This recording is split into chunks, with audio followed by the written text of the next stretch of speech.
ராஜன் ஐயா தோட்டத்துக்கு போய் மோட்டர் ஆஃப் பண்ணு போ. சரிங்கய்யா. ஏன்பா கீழே போட்ட? அது வழுக்க இல்லப்பா, தண்ணி உப்பு கிடைக்குது. வயிற்று புண்ணுக்கு அதானப்பா நல்லது.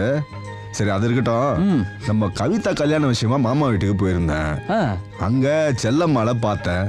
உங்க வீட்டு பொண்ணு எங்க வீட்டுக்கு அனுப்புறதுலயே குறியா இருக்கீங்களே, என்ன எப்போ உங்க வீட்டுக்கு கூட்டிட்டு போறீங்கன்னு கேக்குற மாதிரி இருந்தது அவ பார்வை. கவிதா அந்த வீட்டுக்கு போகும்போது செல்லம்மா நம்ம வீட்டுக்கு வர்ற மாதிரி 2 கல்யாணத்தையும் ஒன்னா வச்சிருவோமா? எனக்கு சந்தோஷம் தான்ப்பா. பாரதி கேட்டு முடிவு பண்ணுங்க. ஏண்டா தம்பி கல்யாணத்தை அண்ணன் முடிவு பண்ணலாம், அண்ணன் கல்யாணத்தை தம்பி எப்படி முடிவு பண்றது? இல்லப்பா, செல்லம்மாவுக்கு என்னை விட பாரதி தான் ரொம்ப பிடிச்சிருக்கு. அண்ணன் இருக்கும்போது தம்பி மேல ஆசைப்படுற மாதிரி அப்படி என்னத்தடா பண்ண? எனக்கு ஒன்றும் தெரியாதுமா. அது சரி, பாக்குறதுக்கு அவனும் லட்சணமா தானே இருக்கான். யாருக்கு மனைவினாலும் நம்ம வீட்டுக்கு மருமக தானே. ஜோசியரை வர சொல்லுங்க, இளங்கோவுக்கு ஒரு பொண்ணை பாப்போம். யோ கணக்கே. ஐயா ஐயா ஐயா இதோ வந்துட்டாங்க ஐயா, சொல்லுங்க ஐயா. இளங்கோவுக்கு பொண்ணு பார்க்கணும், ஜோசியரை வர சொல்லு.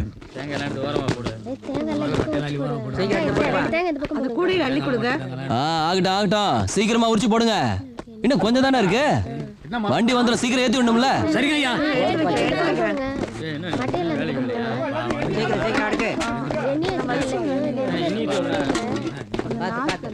ஏன் அப்பா கிட்ட என்ன மாட்டி விட்டேன்? புகழேந்தி, நீ போய் கொஞ்சம் கிட்ட நின்று பாரு. சரிண்ணே.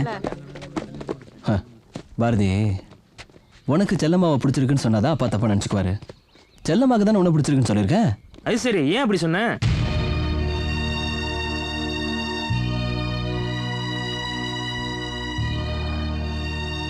சொல்லுண்ணே.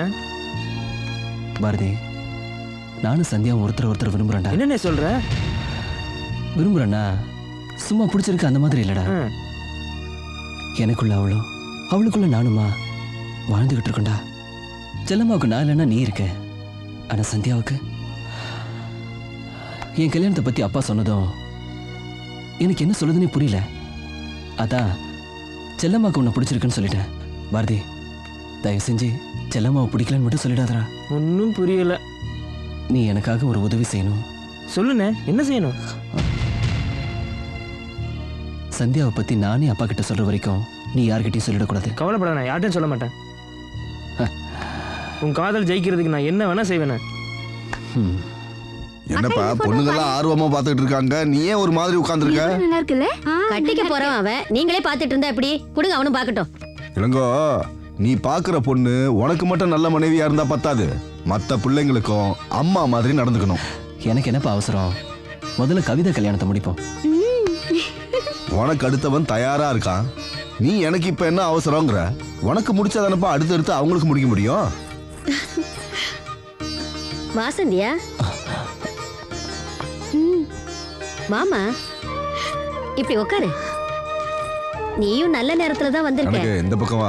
எங்க குடும்பத்தை பத்தி நல்லா புரிஞ்ச பொண்ணு, அதனால கிளி சீட் எடுக்கிற மாதிரி எங்க இளங்கோவுக்கு ஒரு நல்ல பொண்ணா பார்த்து நீயே சொல்லு. நல்ல பொண்ணா பாருங்க.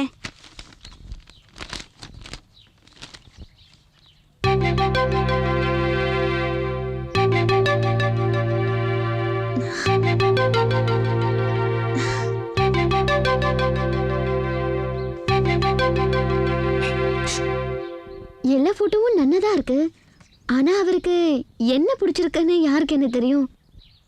என்னங்க, இன்னொரு தடவை நன்ன பார்த்துட்டு மனசுல இருக்கிறத தைரியமா சொல்லுங்க. என்னம்மா நீ குருக்கள் பொண்ணு தெளிவா முடிவு பண்ணுவேன்னு பார்த்தா நீ இப்படி சொல்ற? இந்த விஷயத்தை பொறுத்த வரைக்கும் என்னை விட அவர்தான் தைரியமா சொல்லணும்.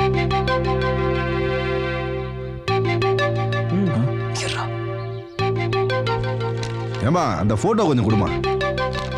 என்னங்க? அம்மா அம்மா அம்மா இருங்க, நானே பார்த்து சொல்றேன். கொடுங்க கொடுங்க. உங்க தோப்பனார் விடுவா நீங்க நல்ல பொண்ணை பார்த்துட்டு போறேன்.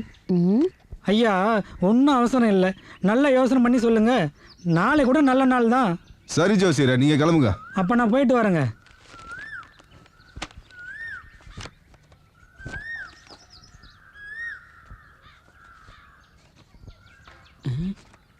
அப்பா, இதுல எந்த பொண்ணையும் பிடிக்கலப்பா. என்னம்மா அண்ணன் இப்படி சொல்லுது? ஆமாண்டா, சிலை செய்யறவங்க கிட்ட சொல்லி சந்தியா மாதிரி ஒரு நல்ல அழகான பொண்ணை செய்ய சொல்ல வேண்டியதுதான். கொண்டா.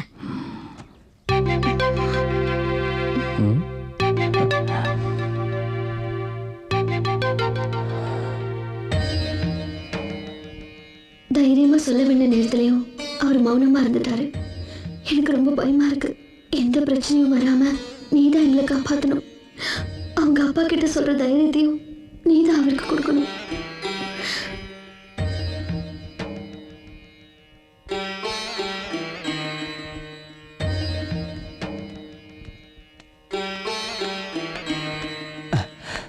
சந்தியா,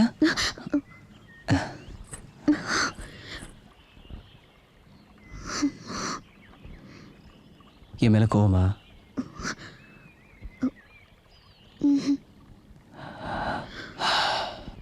அவசரப்பட்டு சொல்றதுனால எந்த ஒரு பிரயோஜனமும் இல்லை. இன்னொரு சூழ்நிலையில நானே எங்க அப்பா கிட்ட சொல்லிடுறேன். பயப்படாத. நீங்களாவே இருந்து சொல்லிட்டேன். ஒரு நிமிஷம் நானா மாறி பாருங்க, அப்பதான் தெரியும் ஒவ்வொரு நிமிஷமும் நான் செத்து செத்து பொழைக்கிறது. நான் எங்க அப்பாவுக்கு உயிர், அவர் என்ன இழக்க மாட்டாரு. நீ என்ன எனக்கு உயிர், நான் உன்னை இழக்க மாட்டேன். கவலைப்படாம நிம்மதியா வீட்டுக்கு போய் தூங்க, மற்றதை நான் பார்த்துக்கிறேன். என்ன போ.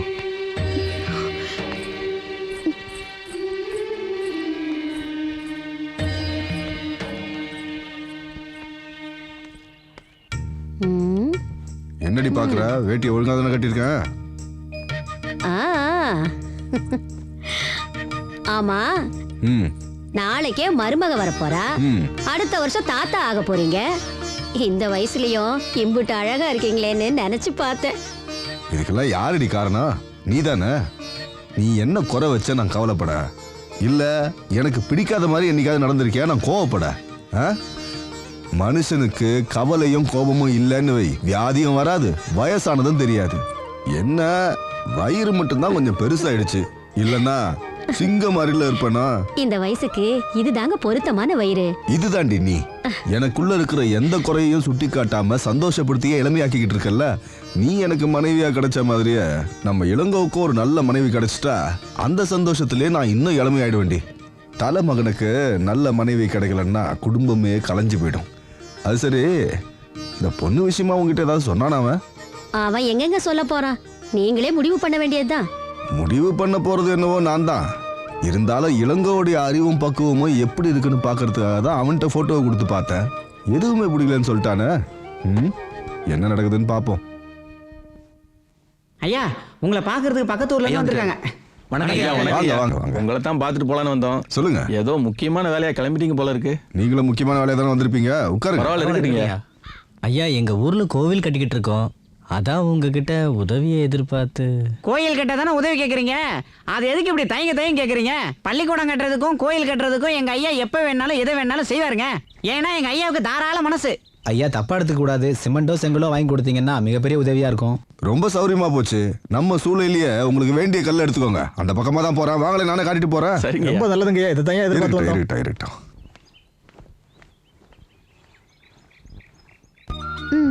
என்னது உங்களுக்கு ரொம்ப பிடிச்சது? நெய் அதிரசமா? வேற என்ன? திறந்து பாருங்க. டைட்டா முடி இருக்க.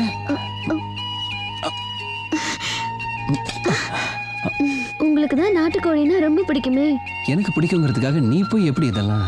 நீங்க ஆசைப்பட்டப்பெல்லாம் மாமியார் வீட்டுல நாட்டுக்கோழிலாம் கிடைக்காது. இன்னைக்கு அப்பா ஊர்ல இல்ல, அதான் ரொம்ப சிரமப்பட்டு செஞ்சேன்.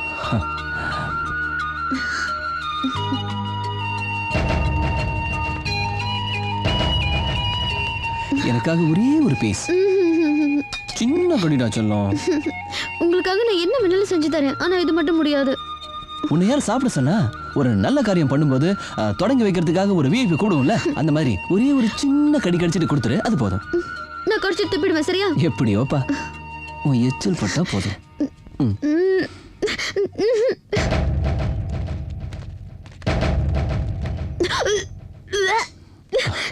வேண்டாம்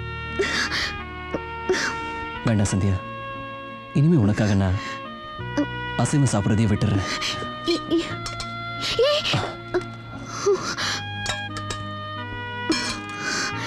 எனக்கு நீ மட்டும் போதும். இதுக்கு மேல எனக்கு வேற என்ன வேணும்?